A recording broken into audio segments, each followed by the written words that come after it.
other spirits, radiation burns, paralysis, and brain damage. The report also says that some people who saw UFOs experienced, quote, perceived time suspension. They also saw ghosts and other spirits. In all, that report lists 42 cases of adverse effects from medical files and another 300 adverse effects from unpublished cases, whatever that means.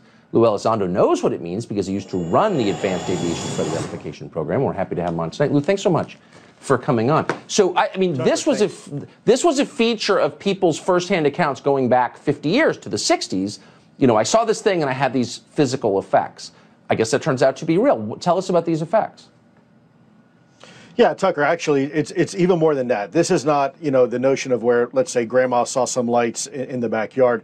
These are military eyewitnesses. In some cases, they're fighter pilots or they're security personnel that have come up close and personal with a UAP, or I guess in the vernacular, UFO. And in some cases, they have sustained some sort of medical trauma, something that can be looked at and quantified and qualified and measured as some sort of biological effect, that they didn't suffer these consequences until they came up close and personal to a UFO.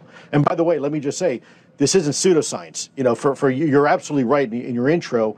For many years, we've been told, oh, you know, this is silly and whatnot, and this topic is really not to be taken seriously.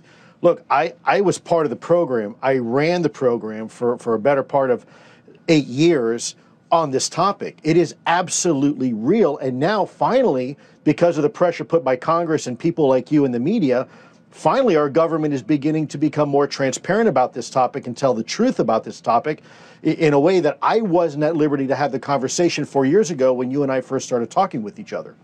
Yeah, so I'm getting the idea that when they don't want to hear what you have to say, they call you a conspiracy. So I'm getting the idea that when they don't want to hear what you have to say, they call you a conspiracy monger. So